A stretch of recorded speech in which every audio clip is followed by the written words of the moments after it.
আসসালামু আলাইকুম। আমি আমার এই ভিডিওর মাধ্যমে আপনাদেরকে একটা বিষয় জানাতে চাই। সেই বিষয়টা হলো, আমরা আসলে ফেসবুকের সাথে এমনটা লেগে আছি,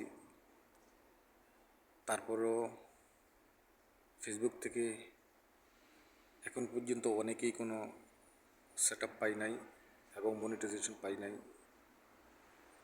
তো এগুলা না পাওয়ার কারণ শুধু একটাই, আমরা অনেকেই আছি যে আমরা আসলে ফেসবুকের গাইডলাইনগুলো ফলো করি না। ফেসবুকের গাইডলাইনগুলো ফলো করে যদি আপনি কাজ করেন,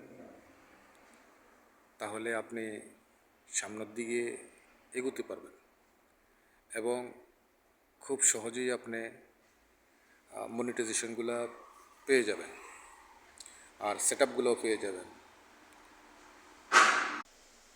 আর এই সেট আপগুলো পেতে হলে আপনাকে আপনার সব সময় ফেসবুকের সাথে লেগে থাকতে হবে,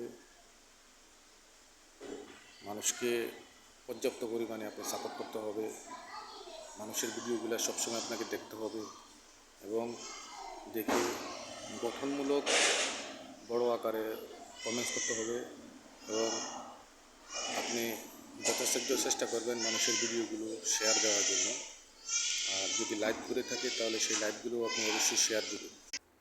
তো আমরা অনেকেই করি কি, অনেক সময় আপনার মানুষকে কমেন্টস করতে আসলে মনে হয় লজ্জাবোধ মনে করি বা হয়তো ভয় পাই অনেকে, আবার অনেকেই মনে করে যে আসলে কমেন্টস করলে আবার কী ঠিক কীভাবে কী বলে না বলে। আসলে এই ধরনের চিন্তা ভাবনাগুলো আপনাদের মাথা থেকে একদম সরাইয়ে চেষ্টা করবেন ভালো মন্দ মানুষকে কমেন্টস করার জন্য।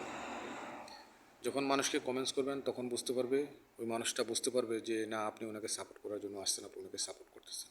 আর আপনি আইসা একটা লাইক দিয়ে চলে যাওয়া আর ওনার ভিডিওটা দেখে আধা টেনে চলে গেলেন অন্য আরেকটা ভিডিওতে, তখন সেক্ষেত্রে আসলে ওই মানুষটা খুবই কষ্ট পায়। কারণ যখন আপনি ওনার ভিডিওটা দেখেন তখন ওনার একটু হলেও কিন্তু হেল্প হয়, আপনার দ্বারা সাপোর্ট হয়।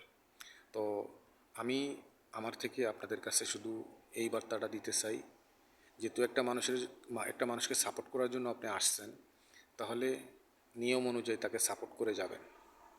ভিডিওটা শুরু থেকে শেষ পর্যন্ত দেখবেন না টেনে, দেখার পরে এবং আপনার যেটা রিয়েল ওটাই বলবেন, সত্যটা বলবেন। কীরকম হলো আপনি ছোট্ট একটা কমেন্টস করে জানিয়ে দেবেন।